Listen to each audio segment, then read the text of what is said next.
The rain hammered against the cobblestone streets of Seoul's Gangnam district as Amara Washington stumbled through the crowded nightclub entrance, her heart pounding against her ribcage like a caged bird desperate for freedom.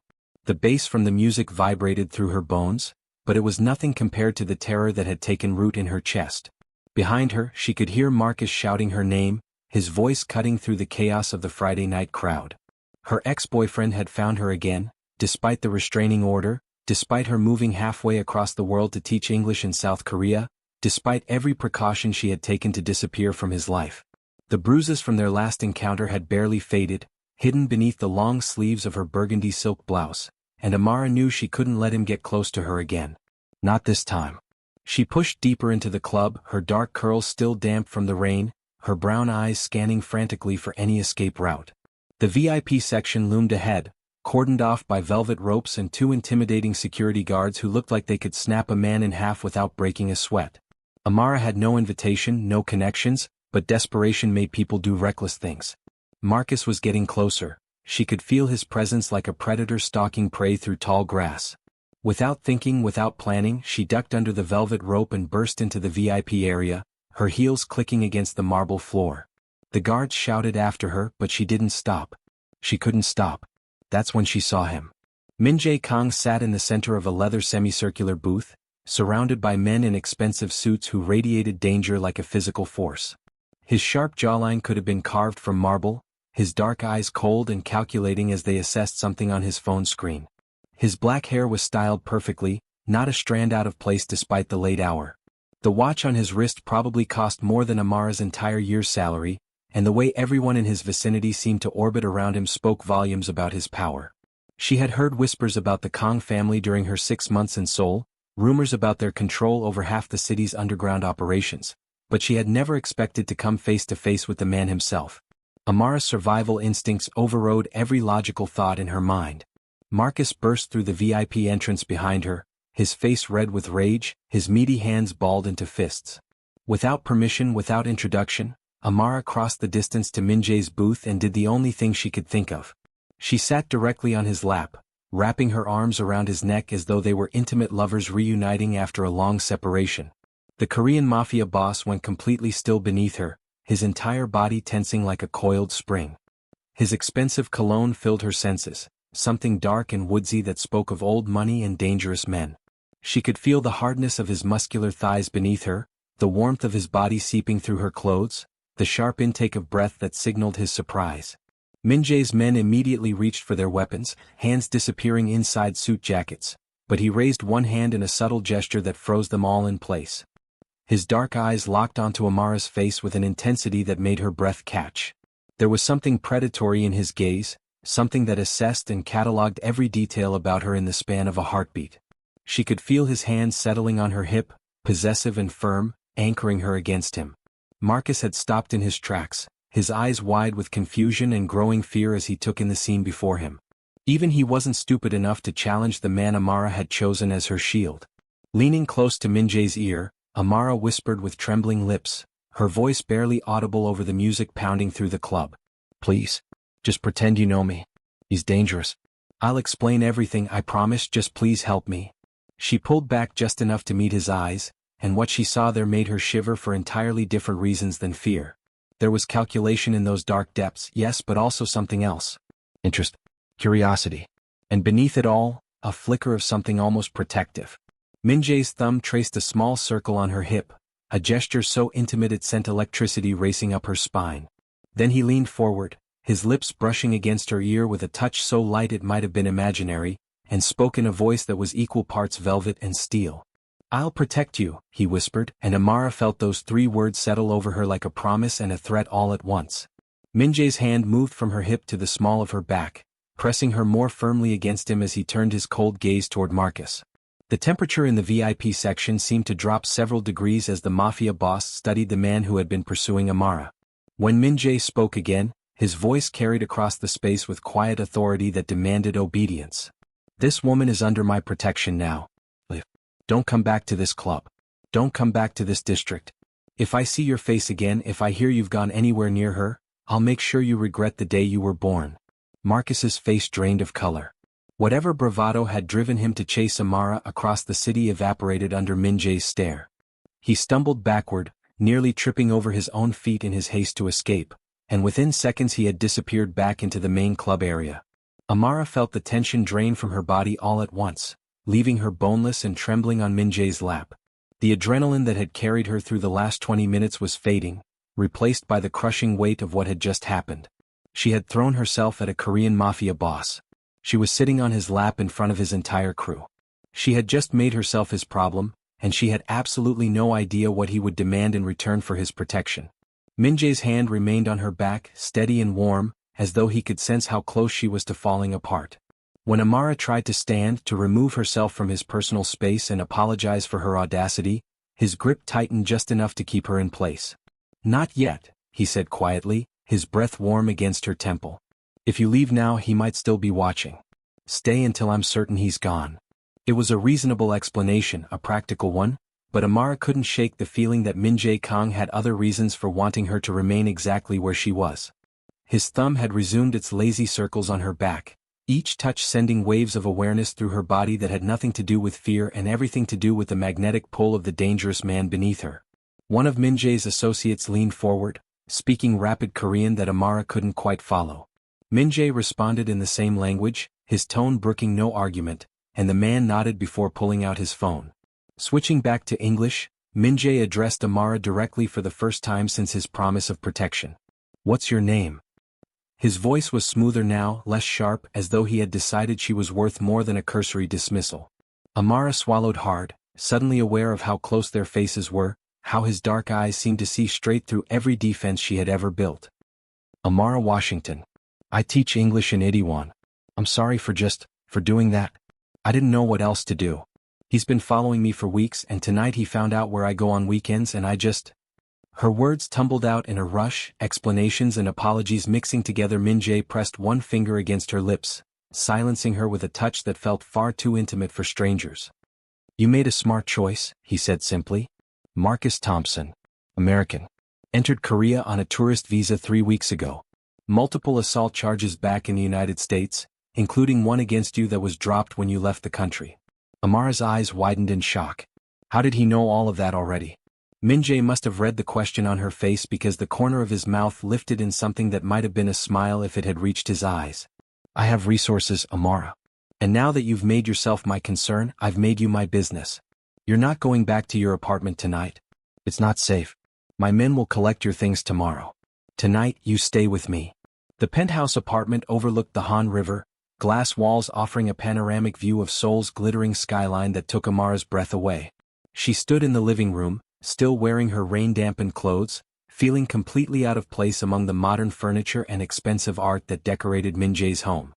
He had removed his suit jacket, draping it over the back of a leather chair, and rolled up the sleeves of his white dress shirt to reveal forearms corded with lean muscle and marked with the edge of a tattoo that disappeared beneath the fabric. Amara tried not to stare, tried to remember that this man was dangerous, that she was in his home because she had nowhere else to go, but there was something hypnotic about watching Min-Jae Kang in his own space. He poured 2 glasses of whiskey from a crystal decanter, the amber liquid catching the light like trapped gold. When he crossed the room to hand her one, Amara noticed the way he moved with lethal grace, every step purposeful and controlled. "Drink," he commanded softly, and she obeyed without thinking, the whiskey burning a warm path down her throat. Min-Jae's eyes tracked the movement of her throat as she swallowed, and Amara felt heat bloom across her skin that had nothing to do with the alcohol. She should be terrified. She should be planning her escape.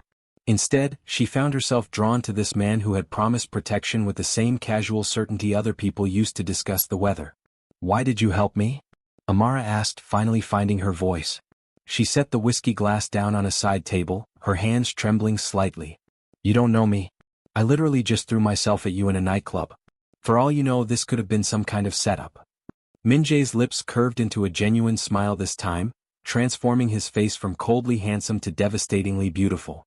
He moved closer, invading her personal space in a way that should have felt threatening but instead felt like a promise. "It wasn't a setup," he said with absolute confidence. "I saw the fear in your eyes, Amara. I saw the way your hands were shaking. And I saw the bruises on your wrists when your sleeves rode up." His hand reached out, gentle fingers encircling her wrist where purple and yellow marks were barely visible. I have many rules in my life, but one is absolute. I don't tolerate men who hurt women. Amara's breath caught as Min-Jae's thumb traced over the fading bruises with a tenderness that seemed at odds with everything she knew about him. I'm a lot of things, he continued, his voice dropping lower, becoming intimate in the quiet of the penthouse. I run operations that would make your blood run cold. I've done things that keep me out of heaven. But this. He pressed lightly on the bruises, making his point. This is where I draw my line. You needed protection, and something in me decided you were worth protecting. Now you're here, and I'm going to make sure Marcus Thompson never bothers you again. Permanently. There was a dark promise in those last words that sent a shiver down Amara's spine. She should ask what he meant. She should be horrified. Instead, she felt safe for the first time in months. I can't just stay here, Amara protested weakly, even as her body swayed closer to Min-Jae's warmth. I have a life, a job, responsibilities. People will ask questions if I just disappear into your penthouse. Min-Jae's free hand came up to cup her face, his palm warm against her cheek, his thumb brushing across her full lower lip with possessive deliberation. Then we give them answers, he said simply. You're my girlfriend now. To the world, to your friends, to anyone who asks. It's the only way to keep you safe. Marcus won't dare come near you if he thinks you belong to me, and anyone else with ideas about taking advantage of a beautiful foreign woman in Seoul will think twice. Amara's heart hammered against her ribs. His girlfriend. The fake relationship trope made real, except there was nothing fake about the way Min-Jae was looking at her, nothing pretend about the heat building between them. And what do you get out of this arrangement? Amara asked, though she suspected she already knew the answer. Min-Jae's smile turned predatory, his eyes darkening with an intensity that made her knees weak. Honestly? I don't know yet. But I'm looking forward to finding out. He released her wrist and face, stepping back to give her space, though the tension between them remained thick enough to cut. There's a guest room down the hall. You'll find everything you need there. Tomorrow we'll discuss the details of our arrangement. Tonight try to rest. You're safe here, Amara. I promise you that. As Min-Jae turned to leave, presumably to give her privacy, Amara found herself speaking before she could stop the words. Min-Jae. He paused, looking back over his shoulder. Thank you. For saving me. For not asking too many questions. For just, thank you. The week that followed was a study in contrasts and contained tension. Amara returned to her teaching job, but now a sleek black car driven by one of Min-Jae's men picked her up every morning and delivered her safely to the penthouse every evening. Her belongings had been moved from her small apartment in Itaewon to the guest room in Min-Jae's home, though she noticed he had kept all her things carefully organized exactly as she preferred. They shared meals together, conversations that started awkwardly but gradually became easier as they learned each other's rhythms. Min-Jae told her about growing up in the shadow of his family's reputation, about the weight of expectations and the cold calculation required to survive in his world. Amara shared stories about her childhood in Atlanta, her decision to leave everything behind after Marcus, her love for teaching and the way her students made her feel like she was making a difference. What Amara didn't expect was how domestic their arrangement would become, or how the attraction between them would grow with each passing day. Min-Jae worked from home often, conducting business in Korean and English from his study while Amara graded papers in the living room. Sometimes she would look up to find him watching her, his gaze intense and hungry, and the air between them would crackle with unspoken desire. Other times, their hands would brush reaching for the same coffee cup, or they would find themselves standing too close in the kitchen, bodies aligned in a way that made Amara's pulse race. The tension was becoming unbearable, a living thing that coiled tighter with each innocent touch, each lingering glance. Each night they retired to separate bedrooms despite both wanting something entirely different. It was a Friday evening, exactly 2 weeks after their first meeting, when everything changed. Amara had come home from work to find Min-Jae in the kitchen, actually cooking instead of ordering from one of the many restaurants that catered to his every whim. He had shed his usual formal attire for dark jeans and a thin black sweater that clung to his frame, making him look younger and somehow more dangerous all at once. I'm making bulgogi, he announced, glancing over his shoulder with a smile that made Amara's stomach flip. My mother's recipe. I thought you should taste authentic Korean home cooking, not just restaurant food. Amara set down her bag and joined him at the counter, watching as his skilled hands prepared the marinated beef with practiced ease. You cook? She asked, unable to hide her surprise. A man of many talents, he replied with a smirk. They cooked together, Min-Jae guiding her through the preparation of side dishes while sharing stories about his childhood and the rare moments of normalcy in his otherwise chaotic life. Amara found herself laughing genuinely for the first time in months, her shoulders relaxing, the constant vigilance she had maintained since Marcus began stalking her finally easing. When Min-Jae's hand covered hers to show her the proper way to fold mandu dumplings, neither of them pulled away.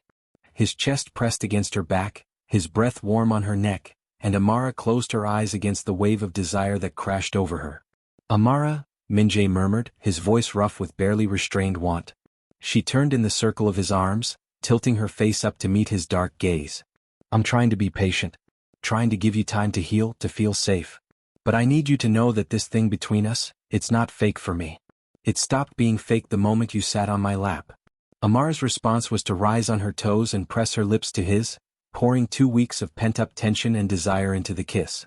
Min-Jae groaned against her mouth, his hands gripping her hips and lifting her onto the kitchen counter in one smooth motion. He stepped between her thighs, deepening the kiss until Amara was dizzy with need. His hands roamed over her body with possessive intent, mapping every curve, every soft place, claiming her with his touch. When he finally pulled back, they were both breathing hard, pupils blown wide with desire. "Are you sure?" Min-Jae asked, giving her one last chance to retreat. Amara answered by pulling him back to her, and this time there was no hesitation, no holding back.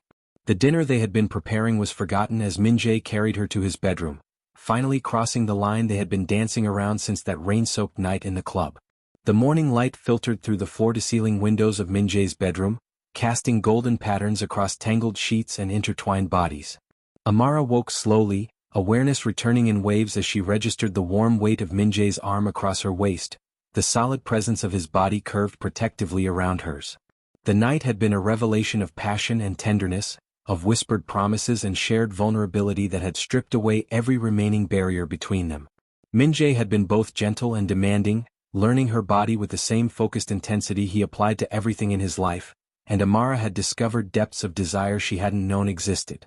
She had fallen asleep feeling cherished and safe, 2 things she had thought she might never experience again after Marcus.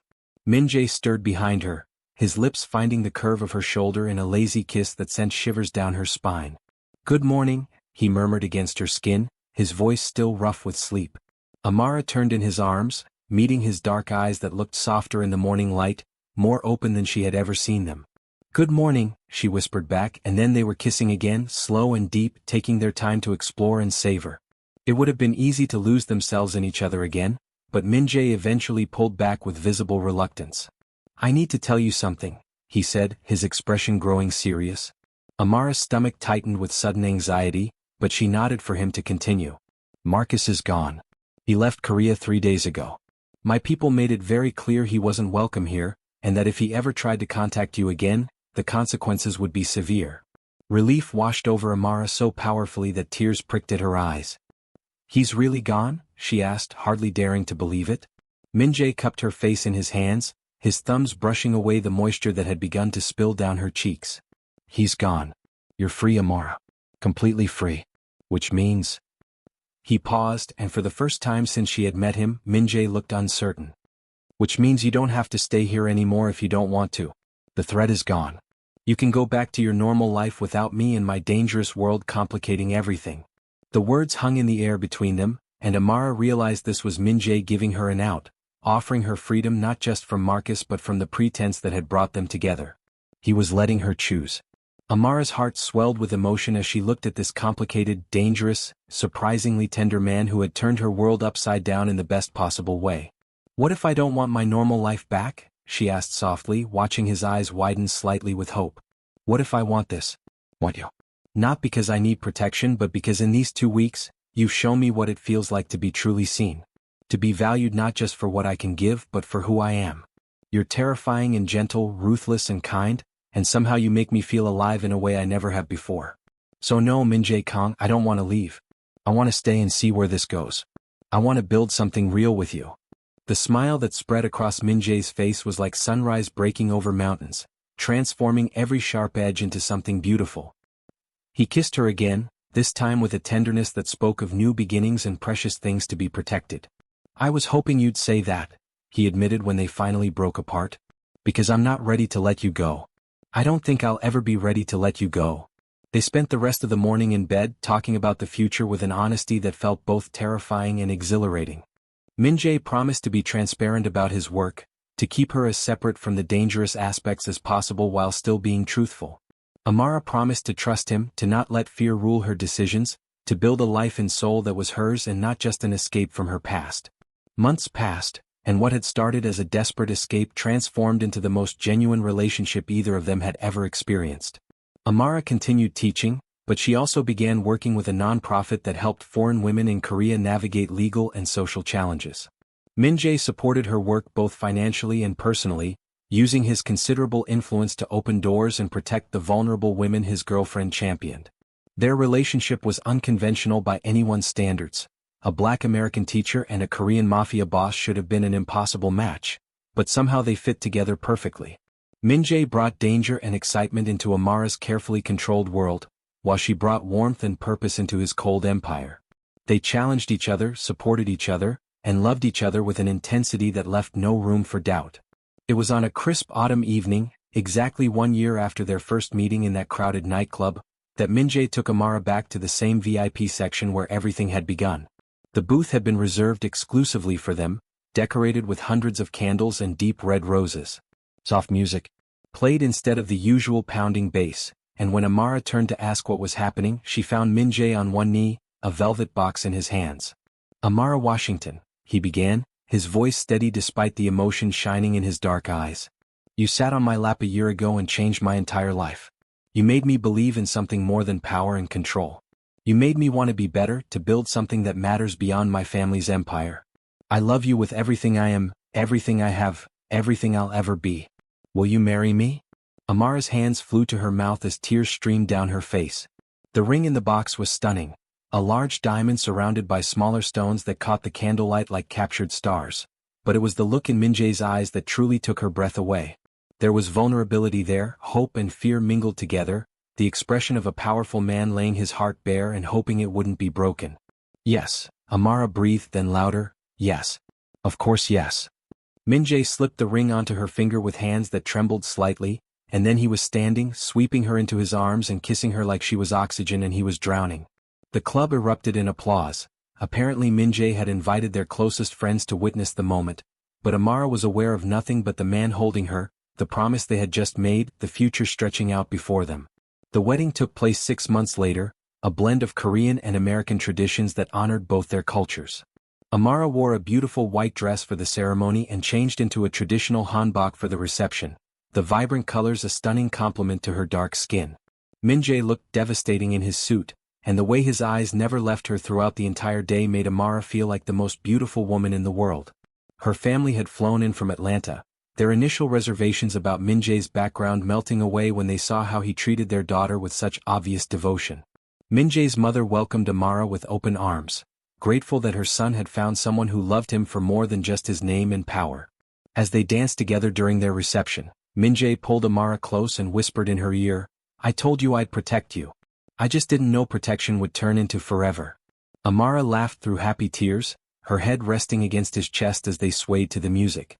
"Best decision I ever made was sitting on a stranger's lap in a nightclub," she teased, and Min-Jae's rumble of laughter vibrated through both their bodies. They had both come from dark places, Amara fleeing abuse, Min-Jae trapped in a legacy he hadn't chosen, but together they had created something luminous and real. Their love story had started with fear and desperation, but it had transformed into trust, passion, and a partnership that would weather any storm. Years later, when people asked how they met, Min-Jae and Amara would exchange knowing smiles and offer a simplified version of the truth. They would leave out the danger, the fear, the complicated reality of their first night together. But in private moments, when it was just the two of them, they would remember that rain-soaked evening when a desperate woman and a dangerous man found exactly what they needed in each other. They would remember the whispered promise that had started everything, "I'll protect you." And they would marvel at how protection had evolved into devotion, attraction had deepened into love, and a single impulsive decision had led to a lifetime of happiness. Their love story was uniquely theirs, imperfect, intense, and absolutely irreplaceable.